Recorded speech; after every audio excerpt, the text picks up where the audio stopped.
Still working? All right. No.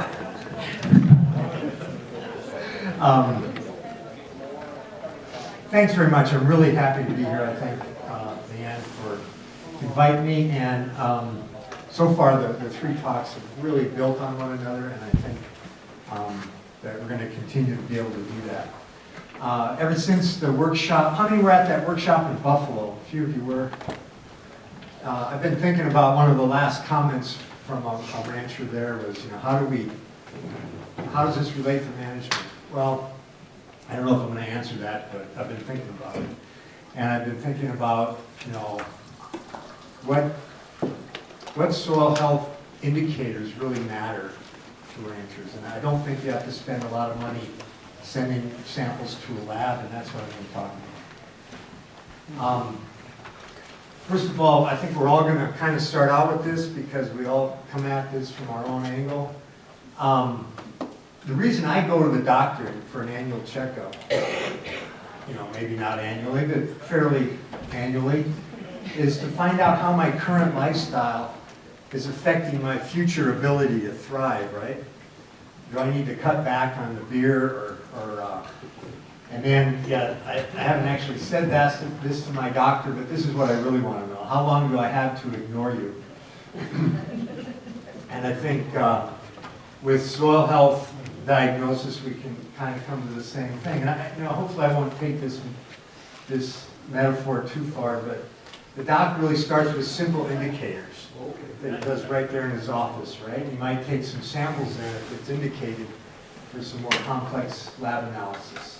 And he or she uses past knowledge of your case, and he wants to know about your habits, right? You drink, you smoke. So in soil health, I really think the reason to look at it is similar. How is your current management affecting the future sustainability of your place? And turns out there's some soil properties that are excellent indicators of land management practices. They're long-term, they tell you about the trend, positive or negative. Now I've started to put all this stuff together in a kind of a working document that's on my website, and I really, really appreciate it. If you look at it, let me know what you think of it. It's a working document because I'm going to continue to update it. So, what are your objectives for your annual checkup? Do you want to run a marathon or go to the Olympics? Or do you just want to kind of keep what you're doing for as long as possible? That's my objective. Healthy rangelands support, I think, three main functions that are really closely interlinked. So we can narrow down these long definitions of soil health into forage production, an optimal mix of nutritious forage that's self-sustaining and resists weeds, biodiversity, a thriving diversity of life forms. That supports productivity, as it turns out. And then water regulating functions.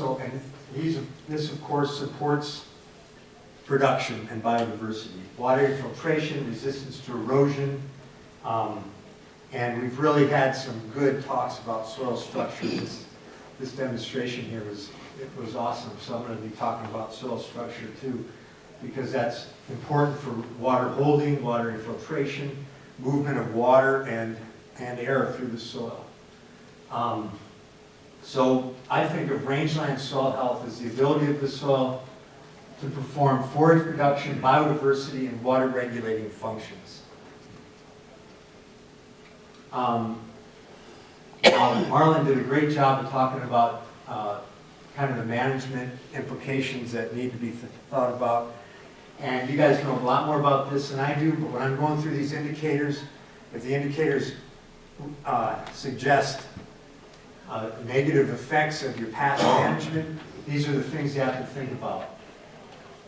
Too high numbers, too much biomass removal. We've heard again and again how the whole system's driven by inputs from plants, roots, and above ground plant biomass. If you take too much of it off, the soil starts to degrade. Timing. You can have bad timing for sustained growth, but as far as soil structure, moist soil is really susceptible to damage by livestock. And then distribution. Cattle tend to trail, concentrate in certain areas. These are things that you really have to think about as you look at soil health and what kinds of management practices need to be changed.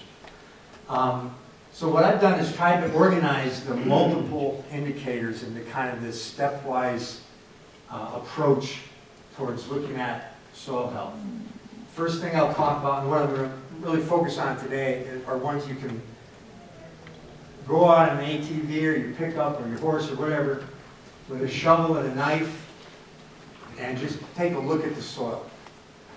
And then, so that's observations of, first I'm going to talk about how to identify good monitoring locations. Observations of depth, structure, surface conditions, water. They don't require maybe a tape measure, a shovel, a knife, and something to write on. Then the next step would be field measurements, so a little bit more in depth. Things like this slate test that provide that provide more information but require a little bit of equipment. And then I'll talk about how to sample if you want to send samples to the lab. Identifying good monitoring and reference locations. So I'd like to think about soil vegetation management zones. And this is very similar to the approach for crop plants, if you're going to soil sample for fertilizer use or soil health in crop plants. A landscape might be broken up something like this, where you have 3 different areas: steeper slopes, bottomlands, and uplands. Or it might be a lot more complicated. I think looking at large pieces of rangeland property, this can be really daunting, so you've got to break it down into kind of a systematic approach. You can be a splitter if you have a pretty small place, but if you've got a big, complex piece of land, you have to kind of be a lumper. So tools for this include aerial photos, maps, soil survey tools, and there's some links to some really excellent soil survey tools that I'll show you. Soil map units from the soil survey might be good initial soil management units. And you really need some kind of reference location, some place where you think the soil is performing those functions up to its potential, because that's the benchmark. And whether that's someplace the livestock don't get to, or it's managed more lightly, or it's a long-term exposure, or if there's nothing like that available, the soil survey has information about baseline conditions for these soil map units, as well as associated ecological site descriptions. But that's a different workshop. So just backing up a little bit to what Caitlin talked about, soil formation. This is what really defines these soil map units. These 5 factors, this is how the students remember it, CORT, really express the long-term equilibrium of the soil material with the environment. And the resulting soil type has unique potential productivity and resiliency. And they really define the map units that you want to try to break a piece of property down into to look at the health of the soil. So Google Earth is a good place.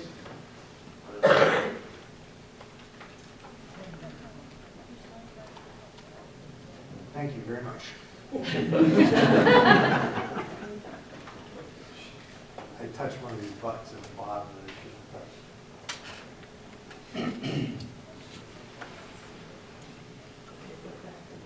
Okay, I'll just pause.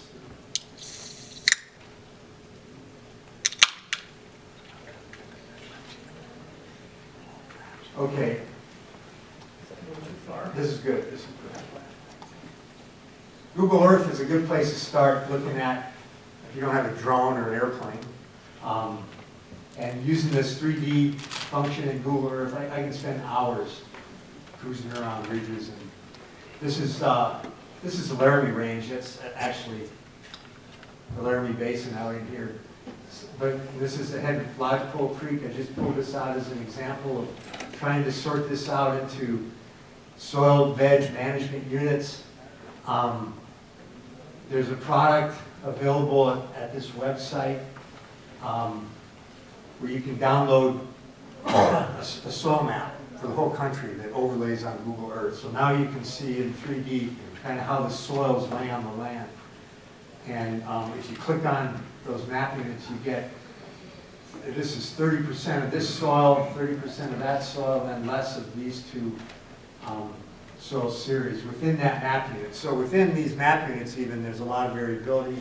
If you're going to have a reference area and a place you want to assess, you've got to make sure the lay of the land is similar in those. This is another product from that website. This is actually where the workshop was up in Buffalo, and if you click on a map unit like that, you can get lots of information. And these link right to the ecological site descriptions, so I don't know if maybe you guys are using these tools, but they are really excellent ways to start to get a handle on how the soils lay on your land and kind of what the benchmark properties of those soils are in the soil survey. So then you want to set up permanent transects. And this is a screenshot from my phone, an app called TopoMaps Plus. As far as I'm concerned, this is the best use of my smartphone.